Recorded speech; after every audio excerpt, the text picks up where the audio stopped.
A dead fuck?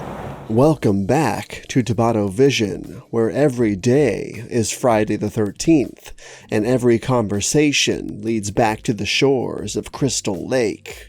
Today, we're talking about one of the craziest aspects of the first 4 or 5 Friday the 13th movies, the unforgettable exploding title cards from Friday the 13th Parts 1, 2, 4, and 5. So with that said, let's explore how and why these dynamic intros not only set the stage for their respective entries, but remain so iconic to the franchise in and of themselves. Let's dive in.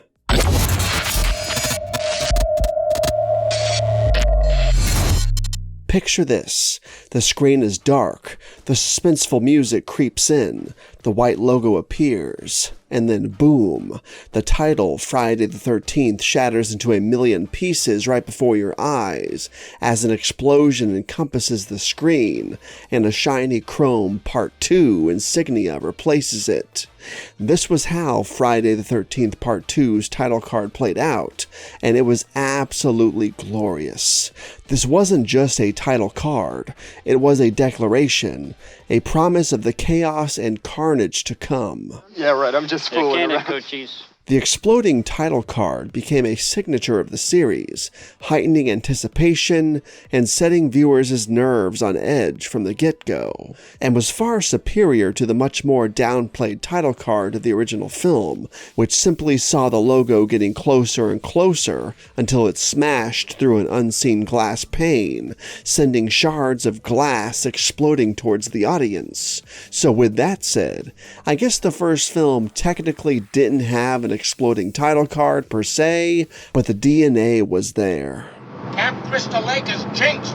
Part 3 didn't feature an exploding title card either, unless the 3D logo coming out of the screen counts, but the explosions did in fact return for Jason's 4th outing, and then again, for one final time, in the Roy Burns Friday the 13th film, which may in fact be the best of the exploding title cards.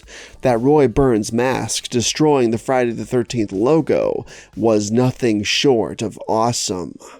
Come on, Roy. Get your hands dirty. So, what made these explosive intros so effective? In the world of horror, where setting the mood is everything, these title cards did more than just display a name. They were a spectacle, a mini horror show before the actual horror of these films unfolded. Each explosion mirrored Jason's or Roy's sudden and violent intrusions, a forewarning of their unstoppable force. These intros were not just visually striking, but symbolically resonant and inevitability of the terror that defines the Friday the 13th franchise. Oh no. As the series evolved, so did its intros, but nothing ever quite matched the raw impact of those early exploding title card effects, with the later entries experimenting with different styles and visuals. While these have their merits, like the absolutely fantastic 007 title card from Jason Lives, the splitting hockey mask of Part 7, or the NYC showcase of Part 8, these intros, while good in their own right, obviously lack the visceral punch that the old-school explosions delivered. It's this thrilling, over-the-top boldness that many fans, myself included, find ourselves missing in the later films, although I can't say I would necessarily change the intros of the later films if I was given the power to do so. It's just that there was something so cheesy and epic about those exploding logos, man, with their cheesy explosion sound effects and everything else. There was just something so charming about them.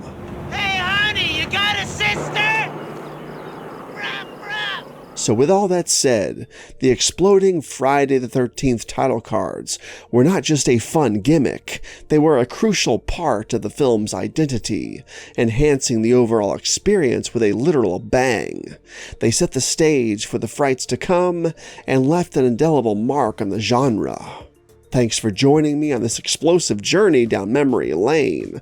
And don't forget to like, subscribe, and share your explosive Friday the 13th memories in the comments below. Stay scared, stay spooky, and stay tuned for more TobattoVision, where nightmares come to play. Thanks for watching.